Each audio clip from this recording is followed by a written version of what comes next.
Good afternoon, everyone. Thanks for all of you for joining us for our S.U.M.O for Puerto Rico panel, sponsored by National Puerto Rican Agenda. I want to welcome all of you to this session.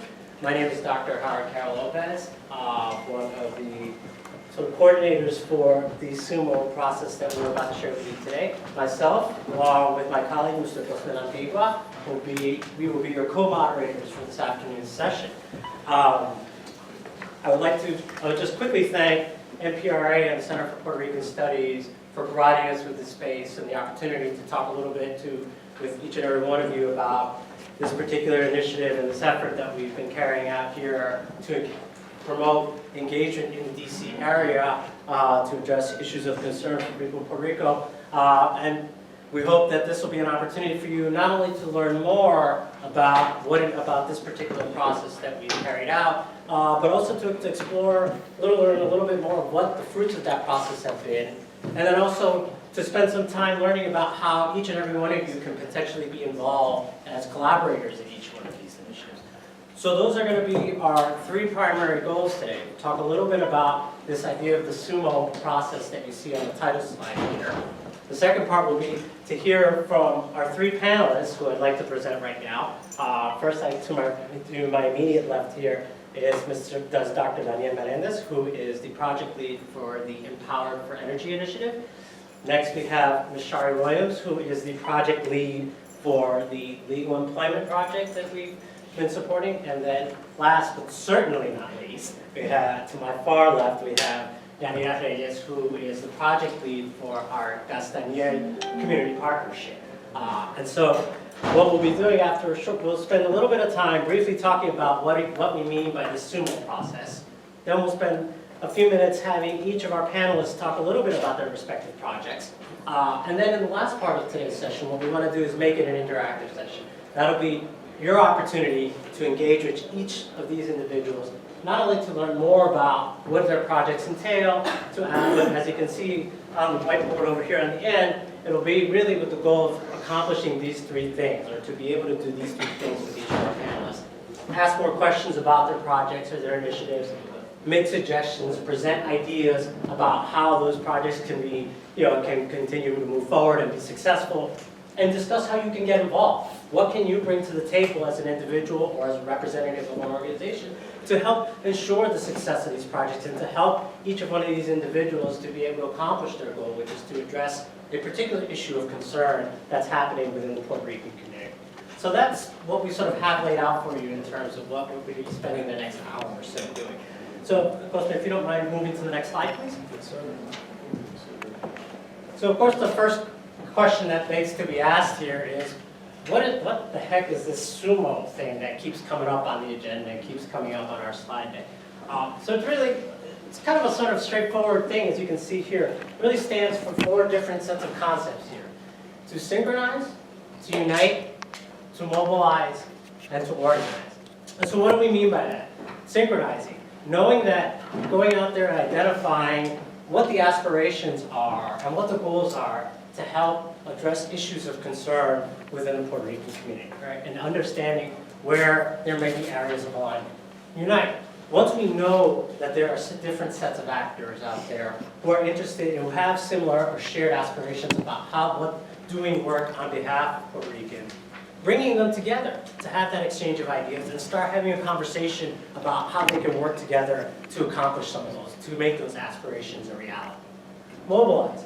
Once we've gotten those individuals together with those shared aspirations, helping them get into the process so they can figure out how to translate those aspirations into concrete actions that will have tangible results to improve the quality of life of Puerto Ricans.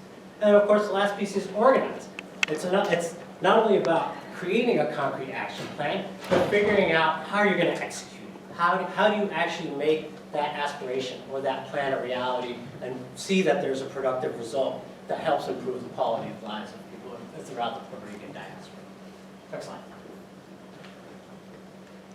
So, why did we, the three of us, myself, Cosme, and Mr. Antonio Camacho, who is standing right here on the corner next to the translation booth, how did this come about? It really sort of came with the three of us coming together about a year ago at last year's Diaspora Summit here in DC, with the idea of trying to create a space or a process where we could bring Puerto Ricans and allies of the Puerto Rican community here in the DC area to come to work together to promote and address issues of concern for the Puerto Rican population.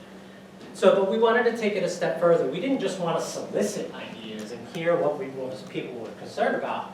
We wanted to embark on a process where we could actually facilitate some pathway or some mechanism so that everybody who was interested in doing something could actually work, and we could work and support them in actually making those ideas a reality. In other words, moving from a thought exercise to moving into a concrete action plan.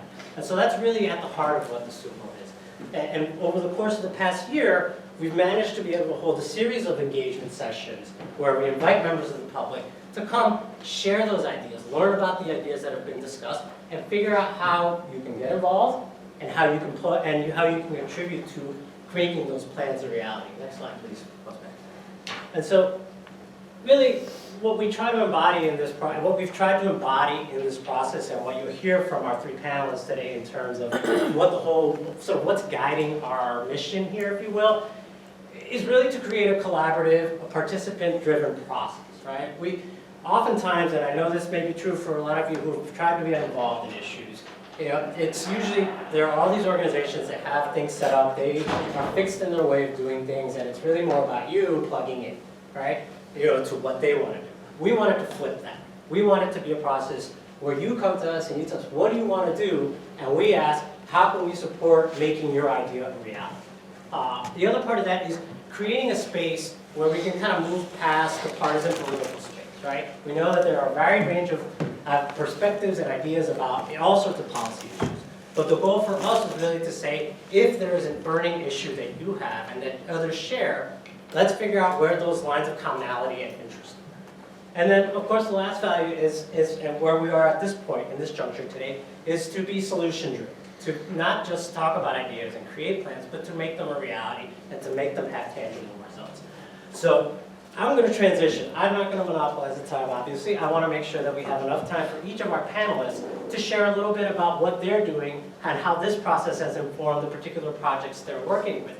And have them tell you about their experience going through this process that we've started here. So I'm going to go ahead and give the floor first to Yanira to talk a little bit about her project and give us her experience working through this process. Buenas tardes.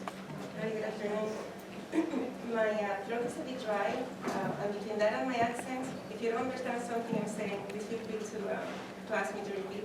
It happens. So, thank you so much for coming. Actually, as a result of the process that we'll be starting today with you, the S.U.M.O process, we actually came out with a pretty interesting project last year regarding adopting a community. We were, a group of us were meeting in the context of the NPRA S.U.M.O process, and we were looking for ideas on how to help Puerto Rico. What we could do that would actually make a difference in the life of everyday Puerto Ricans. So we came up, somebody suggested, why don't we go and find a community that could use our help and adopt it. So we'll talk a little bit about what that means and what it looks like. However, I have to disclose that I have, is that there? I'm going to disclose that I have kind of a hidden agenda. And that hidden agenda is, number one, I want to recruit you. I would like to create incentives for you to consider joining us in Castañer and helping this community that, despite the disadvantages that are affecting it, have actually rised up and started to self-manage. They're trying to resolve their own problems, and they're actually an inspiration for all of us. So I'd like you to lend your knowledge, talents, and resources to Castañer. I'd like to also inspire you. That's my second hidden agenda for this. I'd like to inspire you to go back home and see where you can start your own project. See if you can adopt your own Puerto Rican town or wherever you come from. I'm sure there are many things that you can do there. And I will also share some insights that we've learned along the way, things that you might not read about in books. And I'm going to ask you then at the end, as well as we all, to consider doing your projects in the context of NPRA and join us in the decision. So when we met and decided to adopt a community, we of course didn't know what that would look like because we don't know of the previous example. We don't know anybody else who might have done exactly that. And it was really a vague concept, adopt a community.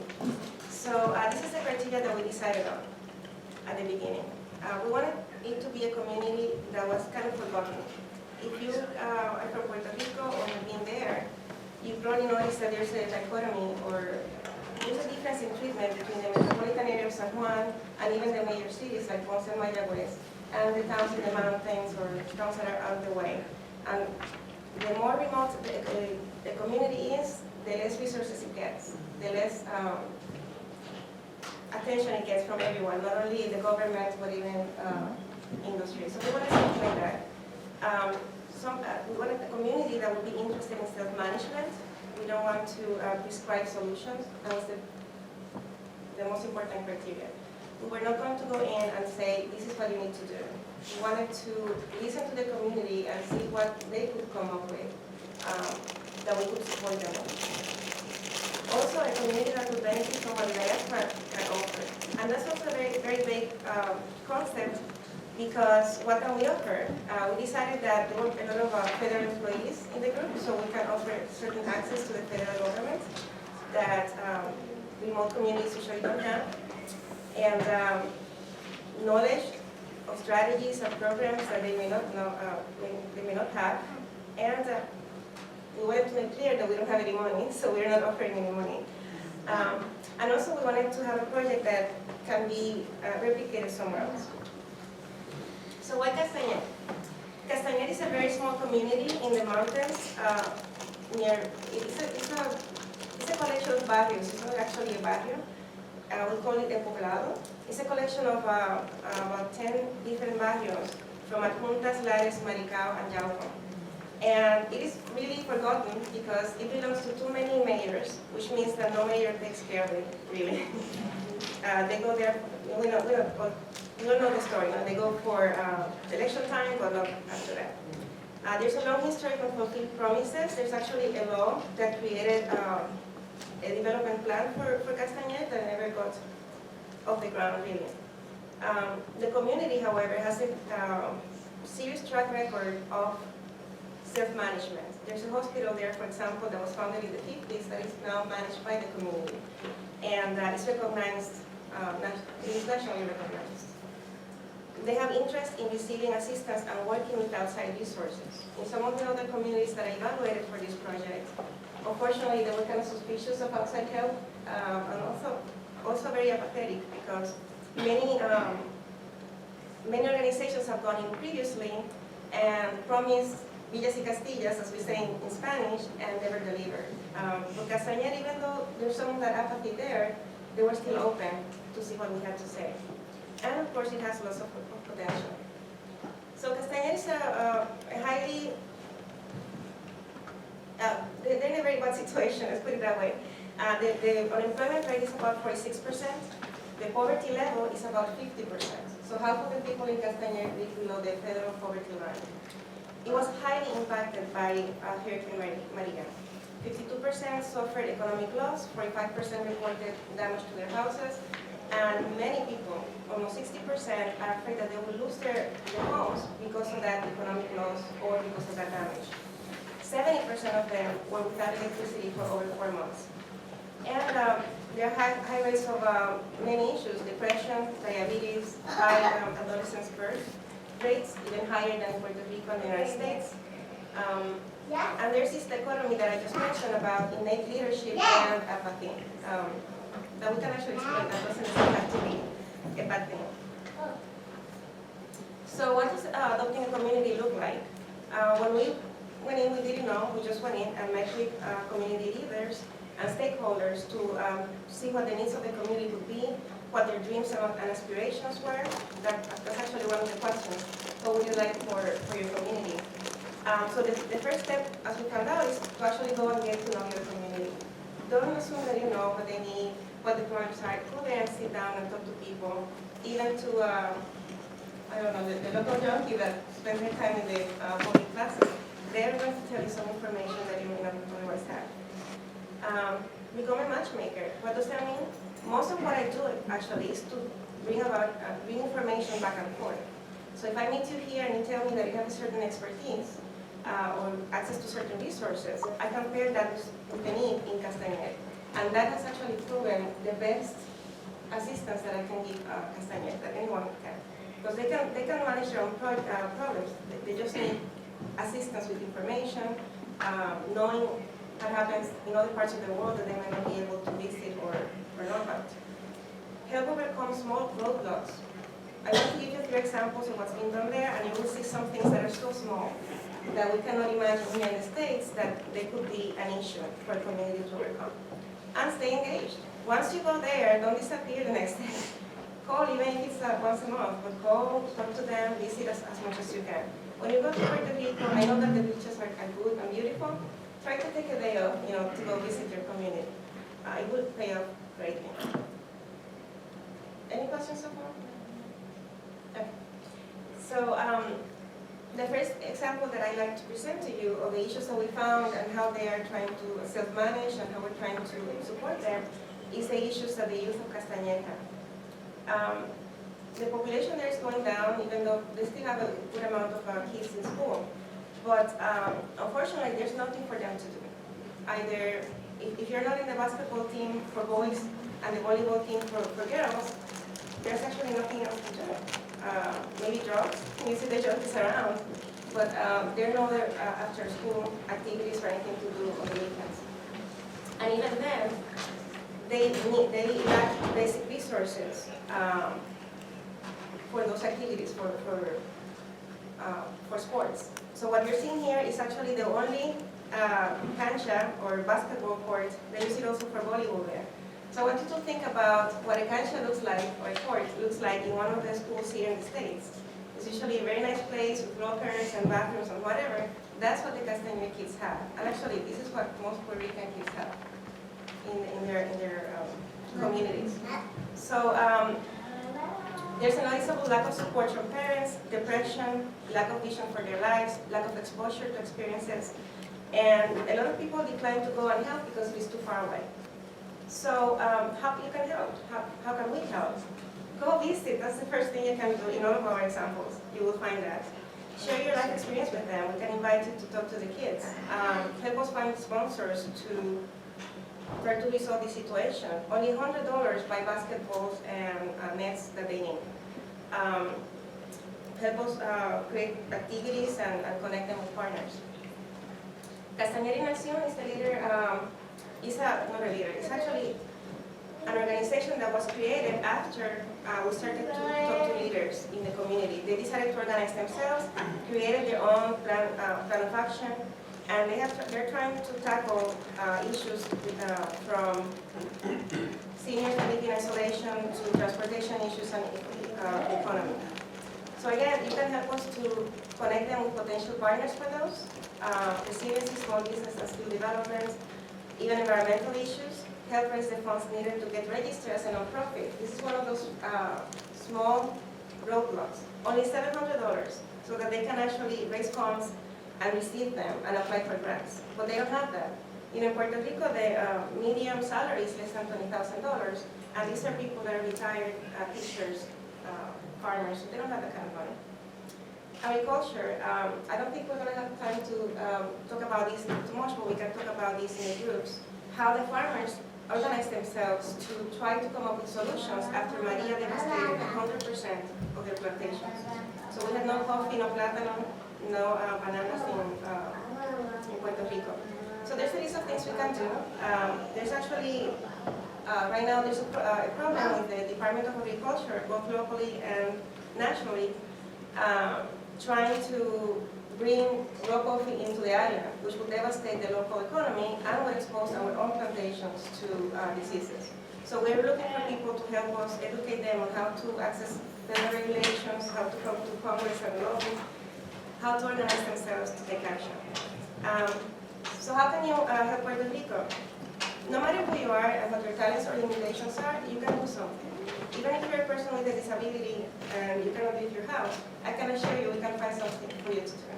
One of the things that we need in most of these cases is simple social media management. Facebook, most of these people have a Facebook page where they don't know how to put in it, how to organize it, how to organize a campaign. Like I said, go home, talk to people in your community. And some of the lessons I will share with you is, talk to everyone, don't assume that you know what they're going to say. You will find wisdom everywhere. Listen, think outside the box, and don't stay in your room. If you are, I'm an environmental scientist, I don't know anything about community development. But I found myself here, and I bring information from any area of their life, economy, whatever. You can do the same thing. And share information. That's the largest commodity that you can give somebody for free. Information to empower them and to help them resolve their own problems. There's a little contact. In case you want to contact us later on. So please come down and talk to us, and I hope that we can see you in your projects and in Castañer as well.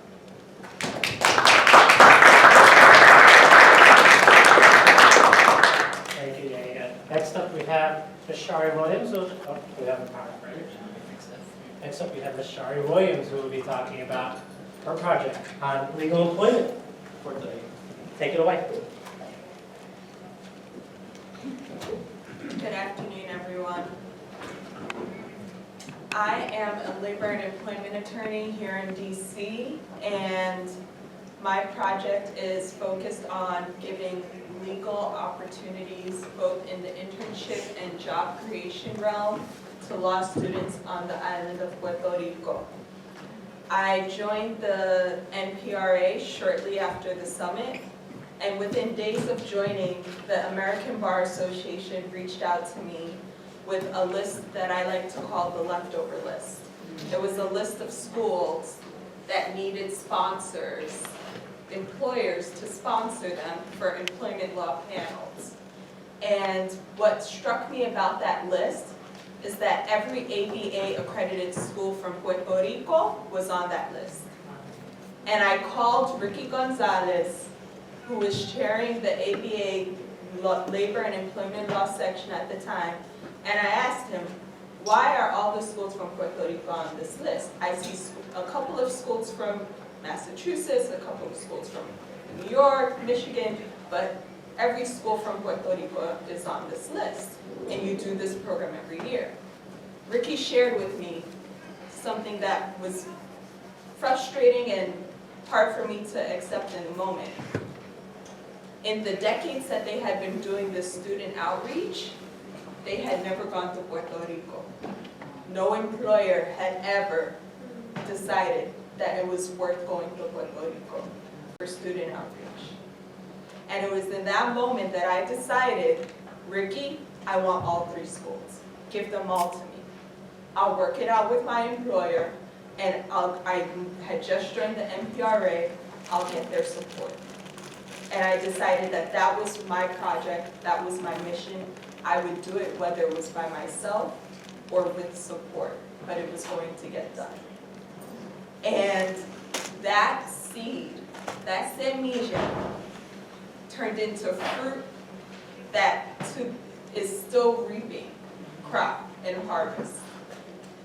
We went and we did panels for the 3 ABA accredited schools on the island in April of this year. We reached 100 students in Puerto Rico. Each panel had about 4 attorneys from the field. Different attorneys at each event speaking about the growth that's happening in the labor and employment field, because it's a robust and booming area. There are jobs to be had. And there was a networking reception. So it wasn't just the students being talked to, but the students learning, connecting, and being put in place with employers who could get them internados, internships, and jobs for those who were about to graduate. And one of my interns that I had, her resume spoke to me. And what spoke to me, she was a second-year law student. What spoke to me was, Most of the students on the mainland had internships their first year. She had no internship. And I already knew why before I asked her. Urica Maria, nobody could work. Nobody could go out there and get a law internship, whether it was municipal, whether it was at a firm. Nobody could get work. How could she compete? Whether through Hispanic Alliance of Colleges and Universities, HACU, whether it was through the federal government, whether it was through a firm here on the mainland. How could she compete? She couldn't. But I said, you know what? I'm taking her because there's potential. And I found my intern and she excelled and we made her an offer for full-time employment after graduation. And so we're going back again to do this. But before I tell you about what we're going to do this upcoming 2020, let me tell you about what NPRA did and how S.U.M.O worked in this process. I'm not an event planner by trade. Never have been, never will be. But S.U.M.O helped me to organize my priorities. This was a major endeavor. I said yes out of corazón. I said yes because it wasn't right what had been happening, that Puerto Rico had been forgotten again. I said yes because I knew no matter what the macro level was doing, on a micro level, I was going to be a part of the solution. And I would carry this on my back if I had to. So I said yes, but S.U.M.O helps me prioritize. It recommended panelists to me. It unified me with a community of resources that I could tap into to make these panels happen. And then it created a streamlined and low-stress environment that I could use, and because I have a full-time job, I'm still a lawyer by day. I still have to go into court. I still have to draft contracts. But it created a streamlined and low-stress way for me to carry off these projects in Puerto Rico. I came in having no contacts with any of the schools. I got those contacts. The diácona, everything. I got those contacts. And that was part of the NPRA, working to support me to see this happen and be brought to fruition. So what's happening for 2020? You are. We need your help. We're planning for more. We're working to add mentors, both on the island and on the mainland, through virtual mediums, whether it be Skype, whether it be telephone conversations, but giving the students the option to have mentors during their law school program. And after, we're looking for sponsors, people who can not only be guidance counselors, but gateways to jobs and internados for students on the island and as well as the mainland, because it's important to have both. And it doesn't, you don't have to be a labor and employment attorney. You could be in any sector. So it's open to as far as your imagination can take you. And then we're looking for people who are good or interested in learning about how to market to students. Because law students, and I'm speaking from experience, but also having gone through this process, are inundated with information constantly. They're constantly seeing information about different programs that are happening at their school. And we need to find a way to stand out amongst the information that's happening for other programs, other events, other bar association events. And whether we go low-tech with having in-person visits, or we go high-tech with something like Instagram and Facebook, we need ideas. And that's where you guys get to be part of the solution. Questions? Thank you for your time.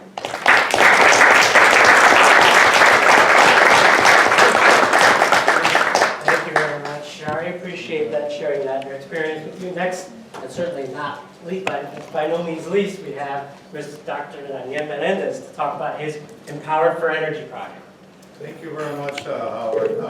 You know, I want to start, let me get this on the politics group. I'll get you. All right. We'll take care of you while you- Let me start by saying, I want to join me in giving each and every one of you an applause for holding on, being here. You know, I know that we've been soaking a lot of material, but you know, it just shows your commitment. So, you know, 2 years ago, well, Howard gets this worked out, there it is, that I'm going to talk to you about a project that occurred because it was 2 years ago. I was in the hands of the S.U.M.O wrestling coaches, Howard, Antonio there in the back, and Cosme. And they led us in this process, and you know, I have to say they did this tremendously well. And the wrestling was for me internally, you know, how can I shape a contribution, you know, with the skills, experience, and the desire. I'm a federal scientist, other things too, I like to play percussion. Anyway, how can I do this, right? And Hurricane Maria exposed the vulnerability, the nakedness of this relegated and improperly maintained electrical power system.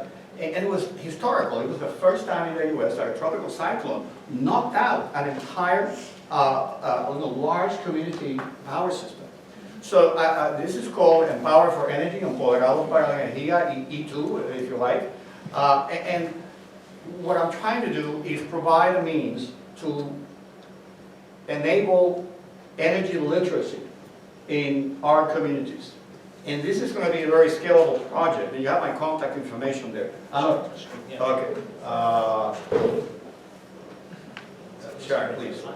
Okay, because I thought I touched that. So, by way of illustration, what are we facing? We're facing a conventional grid that got knocked down, that is still being rebuilt, that the local economy, local power authority, who's a very opaque organization, and I think I'm not exaggerating when I say that, extremely opaque, extremely unaccountable. There was neglected maintenance, right? Because you have an economy that for 12 years have been in negative growth. And now, you know, we we cannot just rely on that. Everybody knows that the world is moving towards renewables. And by the way, I'm not here to advocate for any solution. I'm advocating for a process, for a literacy, for an empowerment process. So we have a bunch of alternatives. People talk about solar, but there are other things, right? There's wind, there's the ocean thermal energy conversion, ocean wave conversion, natural gas. And the emblematic story here is this fellow, I forget his name, Rafael, the one next to the panels that he bought from a company, and he paid $125 a month to get solar energy from that, except that there was something that he needed to know that he didn't know. Or maybe he didn't know it well enough, which is that he being connected to the grid, if the grid went down, the solar power that he was generating was going to go down with it because he didn't have storage, right? But the story gets complicated because, you know, you're also talking about technology that's coming in the 5 to 10 year time frame. And I'm going to say a word that some people just cannot hear, but it is on the table. I don't mean conventional nuclear power plants, but there is technology coming. This is serious technology that's at a smaller scale with a bunch of fail-safes and so on. And so by the time we sort this out, this technology may be on the table. And how do we deal with that, right? Then the cold fusion ghost hasn't gone away. I don't know if how many of you remember cold fusion, where you wash your dishes on the same water that you used to wash your dishes, you put in the cold fusion generator, and off your car goes, or so was the story. But it's still going on there. You know, if we believe what the companies that are behind that tell us, everything will be solved. But you know, how do we know that they're telling us the truth, right? That's what this is about. By the way, interrupt me anytime that you have questions. I don't mind. As I said, what is the purpose here? Is to enable multidisciplinary energy literacy. This requires all kinds of backgrounds, not just electrical engineering, technology, science, math, but legal, health, social sciences, because energy covers and it impacts all those areas, right? And I've been learning in this process, it involves, it's now the coupling to water resources is very, very critical in Puerto Rico. We have the former director of EPA here for the Puerto Rico region, who is an expert of that, who became aware of it. So how are we going to do this? Well, It's to enable an unbiased analysis, underlying unbiased, of potential options, focusing on what we do not know, that we need to know. Call that risk analysis by any other name. And the idea is to help citizens become, obtain reliable information, learn where the sources are, who are the credible entities, help users make informed decisions, and help them understand the decisions that are going to be made for us, because that's already happening and will happen. Let's go to the next. Okay. And how are we going to do this? So the approach is to identify pros and cons of these alternatives. Every energy and technology alternative has pros and cons. There is no 100% solution. They all have compromises. And where the risk shifts, changes with each of them. So how are we going to do this? We're going to look at sources of rigorous information. And for me, those are peer academic journals, National Academy reports. There are reports that come from professional scientific societies, expert reporting from the New York Times, and then apply a non-partisan evidence-based framework. Let me say that again, because that's the heart of it. A non-partisan evidence-based framework. That means that we rely on things that have been proven, studied, and examined, not because I heard such and such say it. It's because there's a lot of people advocating for things, right? I'm sorry, the political status is not a variable in this study. You heard about the political atrocities earlier, we're not going to commit one here. And you know, so these are the next steps, and these are the options that are on the table. It's not complete by any means. Biomass is not here. I don't mean to exclude it, but it gives you a flavor of what the task. It is massive. There's some, you know, for us to converge in the energy discussion, we have to democratize our knowledge, which means we have to become literate about what the issues are. What are the outcomes of the project?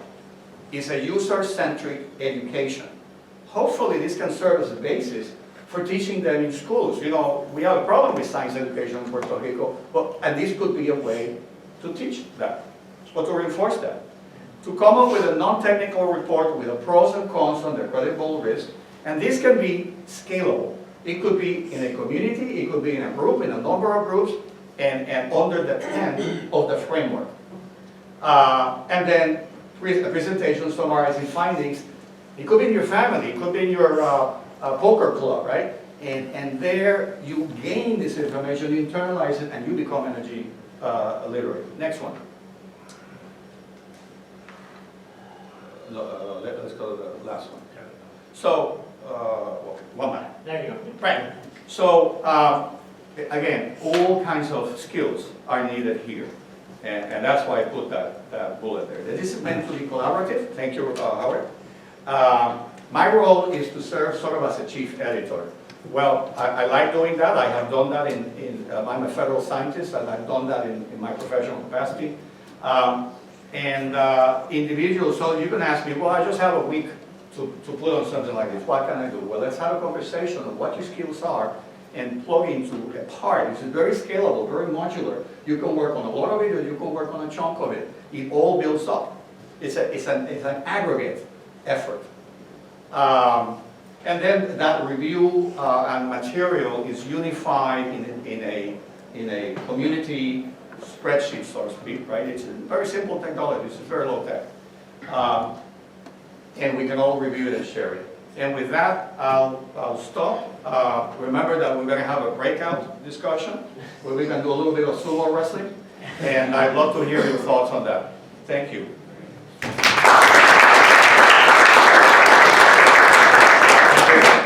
Thank you very much, Glenn. Appreciate it. I'm actually going to turn my mic over to my esteemed colleague, Cosme Lantigua, our co-moderator here, who will help us transition into the next part of our session.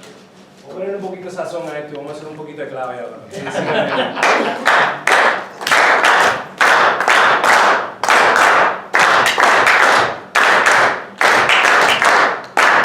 Okay. Good job, guys.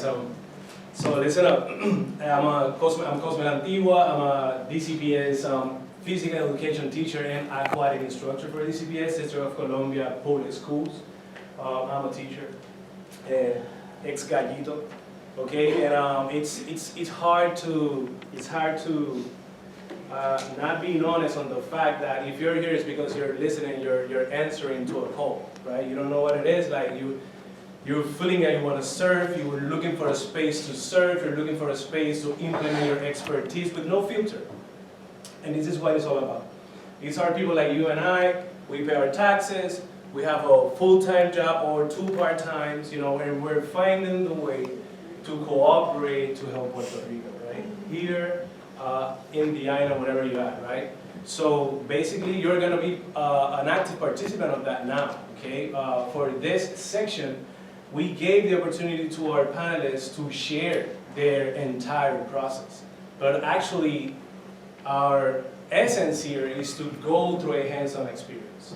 I would say that in this planet, we will never learn what we know if we don't go through an experience, right? We learn from that experience and we move on, right? We take what we need from that teaching experience and then we, you know, adding that to our backpack and then connect to other people and keep growing, right? So this is what we're gonna do today. We're gonna exercise our energy of empowerment, no filter. I don't need no party, I don't need no fundings, right? Because we've done this without any fundings. It's just us, it's just you. And from the start, like I said to my 3rd graders, those are my students, relationships within our imperfection is based on truth and love, you know. And we're gonna practice that here, you know. It's been practiced, you know, conflicts came up, right? But with the right approach and I'll say humbleness, we've been able to be here today. No talking, no people like, you know, getting some focus and just having people like working for Puerto Rico. So this is what we're gonna do. We're gonna have Shari placed in the middle. We're gonna have Yanira on that corner, and we're gonna have Danny in this corner, right? And you're gonna choose wherever you wanna go, right? You're gonna relate your expertise, whatever you do in life. I'm not forcing you to do or to go through an experience that you don't have that kind of expertise or knowledge. But you're gonna approach to any of those 3 corners after this well-explained description of what they're doing, and then just try to add to that, okay? Try to add whatever you brought, whatever connections you have, your skills and all that. But if you don't feel connected to those 3, I want to offer you 2 things. One, to come to our workshop on December 7th, okay? We're going to have a workshop based on the design thinking workshop we did last year and how these guys got here, okay? They were participants of that, and after that development, they're able to estar aquí en esta silla, sitting there explaining their projects. Okay, so we're going to practice a little bit of that. Okay, but December 7th, Cleveland Park Library at 10 a.m. That's a Saturday, okay? If you have a project in mind and you want to put it in place, like I said, the biggest challenge will be yourself, okay? So meet us there, let's walk you through our process, and let's have fun at the same time. So once I start with the key again, con la clave, okay, we're gonna transition to our 3 corners, 3 spots. And if you don't have, or let's not say if you don't have, if you're not connected with any of these projects and you have a project in mind that you wanna implement, just grab a index card right there. I have some tape to place them under the 6, we call it universal principle. Okay, climate change. We all are affected by climate change. We are affected by health, education, civic engagement, work, what else? Housing, okay? And you're gonna place your idea, okay? Put the name of that line of service you wanna help or you wanna implement your project and leave it or either on your table or right here, whatever. Put your name, put the name of the line of service, like say Cosme Lantigua, civic engagement, this is my project, boom. Okay, put your phone number, that's a faster way to reach you out, and meet us on December 7th, okay? Got it? Any questions? So once I hit la clave again, we're gonna spread out, and we're gonna go through our 3 groups, okay? Yanira, if you can go to that corner, Shari, you're gonna stay here, Danny. Ready? Any questions?